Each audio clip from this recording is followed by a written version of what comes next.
3 రోజుల పాటు జరిగే జాతీయ మహిళా పార్లమెంట్ సదస్సు విజయవాడ సమీపంలోని ఇబ్రహీంపట్నం వద్ద పవిత్ర సంగమ ప్రాంతంలో ఘనంగా ప్రారంభమైంది.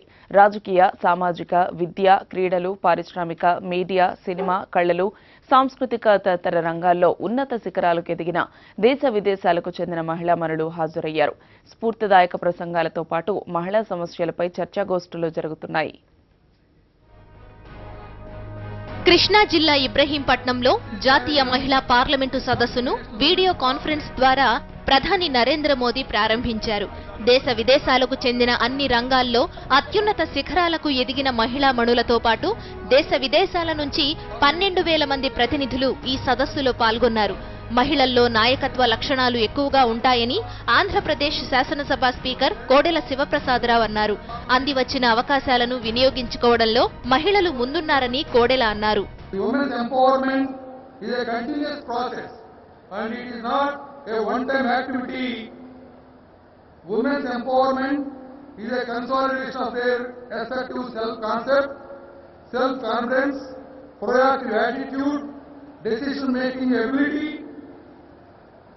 Determined execution, accountability to accept the outcomes and readiness for their future strides. మహిళా సాధికారత సాధించే వరకు తాను విశ్రమించబోనని ఆంధ్రప్రదేశ్ ముఖ్యమంత్రి చంద్రబాబు నాయుడు అన్నారు. మహిళా సాధికారతే కాదు, మహిళా ఆర్థిక స్వావలంబన కూడా ముఖ్యమేనన్నారు. Ultimately, we are going to focus women problems and future of women. It is only possible through empowerment.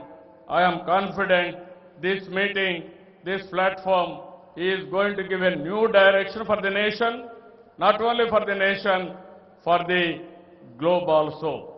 For that, I am very happy. Confidence is important. దేశ ఆర్థిక వ్యవస్థను ముందుకు తీసుకెళ్లడంలో మహిళలదే కీలక పాత్ర అని కేంద్ర మంత్రి వెంకయ్య నాయుడు అన్నారు. మహిళలు భారత్లో గుర్తింపు లేని హీరోలని అభివర్ణించారు. Lord Krishna said in Bhagavad Gita, Yatra Nari Pujyate, Tatra Ramante Devatam. It means that where women are respected, there gods also would be happy.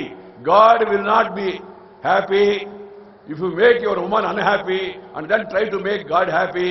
He will be unhappy and he will also make you also unhappy. So make your family members also happy. Let them also be given an equal opportunity. There is a need for change of mindset.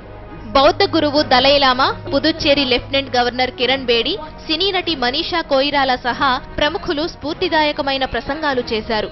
మరోవైపు రాష్ట్రంలో మహిళలకు రక్షణే లేకుండా పోయిందంటూ వైఎస్సార్ కాంగ్రెస్ పార్టీకి చెందిన మహిళా విభాగం నేతలు, కార్యకర్తలు ఆందోళనకు దిగారు.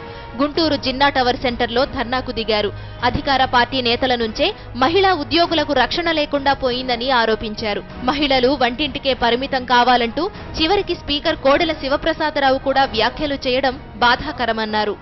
ఒక ఎమ్మెల్యే గారు ఒక స్పీకర్ అయ్యుండి ఆయన కూడా మహిళలు అయితే వంటింట్లో ఉండాలా, వాహనాలు అయితే షెడ్ లో ఉండాలా అనే ఒక వ్యాఖ్యను ప్రజల మధ్యకు వదిలారు. కాల్మని వ్యవహారాల్లో మహిళలను ఇరికించి సెక్స్ రాకెట్లలో వాళ్ళ ఎమ్మెల్యేలే ఇరుక్కునున్న పరిస్థితులు కూడా మీ అందరికీ తెలుసు.